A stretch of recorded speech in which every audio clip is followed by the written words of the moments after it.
no person shall be President of the United States if that person previously took an oath to support the Constitution of the United States, but who thereafter engaged in insurrection or rebellion against the United States or gave aid and comfort to those who did. If you are that person, and Donald Trump is, you are disqualified from holding office in the future. There is retired federal judge and lifelong conservative Michael Luttig. There is Harvard law professor, constitutional scholar, and lifelong Democrat Lawrence Tribe. There are two conservative law professors who recently authored a lengthy law review article on this subject. Professor William Bowd of the University of Chicago Law School. He clerked for Supreme Court Chief Justice John Roberts, and he has received awards from the Conservative Federalist Society. And his co-author, Professor Michael Stokes Paulson, a constitutional scholar at St. Thomas School of Law. He also worked previously as a federal prosecutor and at the Department of Justice Office of Legal Counsel. He's listed on the Federalist Society's website as a legal contributor.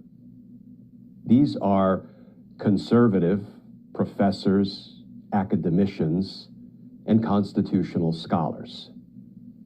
So Professors Bowd and Paulson authored a lengthy law review article, 126 pages long. Full disclosure, I read most of it, but not all of it. But here are some of the top line takeaways from their analysis of Section 3 of the 14th Amendment. First of all, they say that the disqualification clause in the 14th Amendment is self-executing, operating as an immediate disqualification from office without the need for any additional action by Congress. And they go on to say, without the need for any court cases to be brought. No lawsuit needs to be brought, no criminal prosecution to be brought. It is self-executing and it is automatic. And that makes some sense. Think about this. Each state sets its own rules and procedures, and they have their own laws for how a name can be put on the state ballot in a presidential race, in a presidential election year. Many states have the Secretary of State involved in that decision, discharging that duty. If somebody comes to a Secretary of State in one of those states and fills out the appropriate paperwork and says, I'm 34 years old and I want you to put my name on the presidential ballot in this state. What does the Secretary of State say? No, you're disqualified. The Constitution says you have to be 35. There is no new law that has to be passed. There is no court challenge that has to be filed, neither a civil suit nor a criminal case. Why? Because the Constitution disqualifies that person. The same holds true for someone who engaged in insurrection or gave aid and comfort to those who did after that person took an oath to support the Constitution. They are automatically disqualified. No act of Congress, no act of a state legislature is necessary. No court challenge, no civil suit, no criminal prosecution is necessary because the Constitution disqualifies them. So the next logical question is, how is that implemented? How does it actually work? Well, the authors of this law review article state clearly, directly, the disqualification, It can and should be enforced by every official, state or federal, who judges qualifications.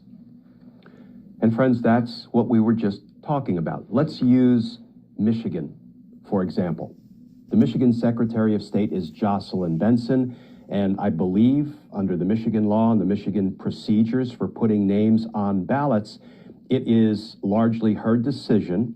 She is the one who exercises the power, the authority, and the discretion to decide what names can properly be put on the presidential ballot in Michigan.